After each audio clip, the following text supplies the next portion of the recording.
Centuries ago, master archers were able to perform incredible feats of archery. These skills have long since been forgotten, but the Danish archer Lars Andersen is trying to reinvent what has been lost. He uses forgotten historical methods and holds all his arrows in the same hand he shoots with. Once, this technique was widespread, and Assyrian artwork shows that the method is at least 5,000 years old. Arab Archery, the most extensive historical book ever made about archery, states, "This is the best type of shooting, and there's nothing beyond it in power or accuracy."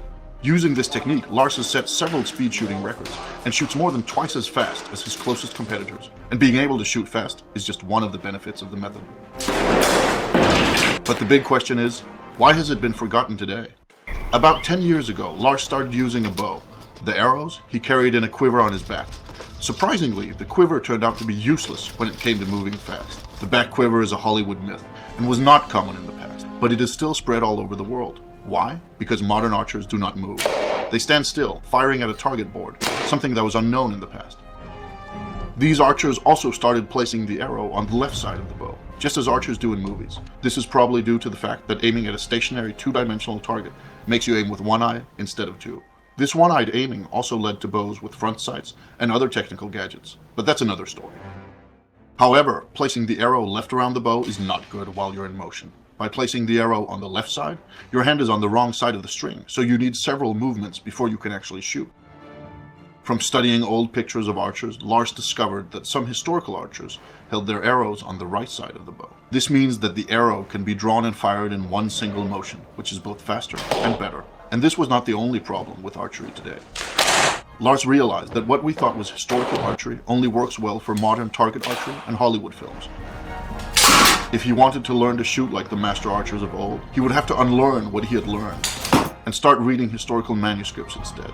He would have to find his way back to a time when archery was simpler and more natural, exactly like throwing a ball. In essence, making archery as simple as possible. It is harder to learn how to shoot this way, but it gives more options, and ultimately, it's also more fun.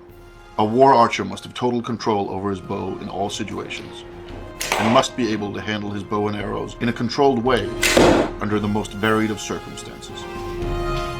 The old manuscripts told Lars that master archers could shoot the bow with both hands and still hit the target, so he began practicing. It is also described that an archer in motion must be able to hit a blade so that the arrow splits in two parts, like this. Archers could also pick up enemy arrows and shoot them back, or grab arrows while on the move and fire them rapidly.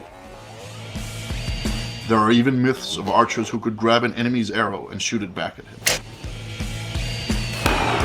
Lars took it a step further and is now able to catch an arrow while jumping and fire it before he hits the ground. Perhaps most importantly, modern slow archery has led people to believe that war archers only shot at long distances. However, Lars found that they could shoot at any distance, even up close. This does require the ability to fire fast, though. In the beginning, archers probably drew arrows from quivers or belts, but since then, they started holding the arrows in the bow hand, and later in the draw hand. Taking it to this third level, that of holding arrows in the draw hand, requires immense practice and skill, and only professional archers, hunters, and so on would have had the time for it. When guns started replacing bows, this technique was forgotten. And the only reason Lars is able to do it is because he spent years practicing intensely.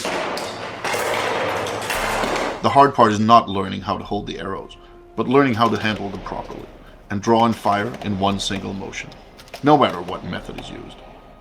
It works in all positions, and while in motion, whether rolling, running, or on horseback. It also works with sharp arrows and powerful bows. And while there is no doubt that those war archers of the past were stronger and more fit than Lars is, his arrows still penetrate chainmail armor and the heavy gambazon worn beneath it. It is difficult to compare actual striking power, though. Modern archers use only one hand, but in the past, some archers allegedly used both hands to give the arrow more power. Old manuscripts tell us that it was common to hold 3 arrows in the draw hand at once, while keeping more in a belt quiver. We know that some archers held more, and in a way, the bow was the ultimate weapon. Who can escape 10 arrows fired quickly after another?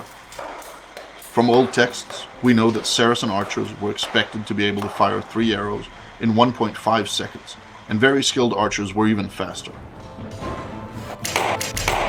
Lars has managed to shoot 3 arrows in 0.6 seconds, but while speed is important, hitting the target is essential.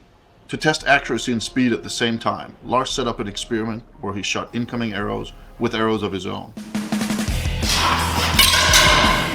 But he took it one step further. In the 1938 movie, The Adventures of Robin Hood, Robin Hood splits an arrow down the middle. Some consider this the ultimate archery trick. They're wrong. The ultimate archery trick is splitting an incoming arrow in 2 with one of your own. We do not recommend you trying this at home. Thank you for watching.